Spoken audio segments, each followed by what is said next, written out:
c'était tout nouveau, donc on ne sait pas trop au début ce qu'il y a dedans, si ça va être intéressant pour le métier qu'on exerce déjà ou pas. C'est une question très très difficile, c'est la question piège. Qu'est-ce que le transmédia? On peut avoir différentes approches du transmédia. Il y a bien sûr des conditions pour réussir un projet transmédia, mais la place à l'innovation est très importante. Quelle que soit l'activité professionnelle ou même les intérêts personnels, il y a quelque chose toujours à un moment qui va entrer en résonance avec ce qui est enseigné.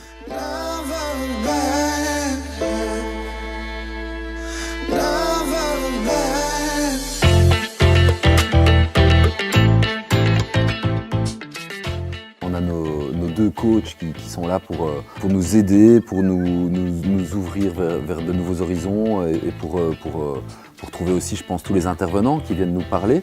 Et donc, moi, je trouve ça très chouette d'avoir ces gens du métier. On a un public mixte de gens plutôt créatifs, plutôt des gens des médias, et puis on a des universitaires qui viennent du monde des technologies, et ça crée un groupe, à mon avis, très riche. Cette première expérience, un peu une expérience pilote très amusante. Dans certains domaines, les élèves qui viennent de la pratique de terrain connaissent beaucoup plus dans leur domaine que les professeurs, et donc on a des interactions extrêmement riches. Et puis il y a ce côté travail de groupe, puisqu'on a formé assez vite des groupes, on doit fournir 1 mètre cube de transmédia, c'est ce qui était annoncé au départ. Et c'est un plus aussi, parce que pour moi c'est un apprentissage, et je ne suis pas toujours confronté à ce type de travaux-là. Du coup ouais, j'apprécie pas mal la manière d'enseigner dans cette formation.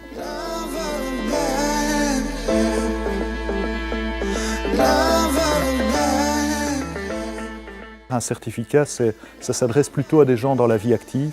On peut admettre un certain nombre d'étudiants, donc ce certificat est labellisé, il a des crédits, il peut être crédité dans un programme universitaire, dans un master, mais il s'adresse d'abord et avant tout à des professionnels dans la vie active. Les ingénieurs qui viennent de l'UMONS ou de l'UCL sont confrontés avec des points de vue plus créatifs, qui sont vraiment plus typiques de nos savoir-faire, disons, à l'IAD, l'Institut des Arts de Diffusion, et on est accueilli par l'Université ouverte ici à Charleroi, et une grande partie de la formation a lieu ici au Quai 10 à Charleroi, donc ça c'est vraiment un plus. Dans le certificat, l'Université ouverte accueille la formation et permet qu'elle se déroule ici à Charleroi dans un contexte de renouveau créatif de la ville, d'émergence d'acteurs technologiques. Cette formation innovante a vraiment toute sa place. On sert un peu d'incubateur de formation et on permet de tester le modèle pour après éventuellement le faire grandir et accueillir de plus en plus de personnes.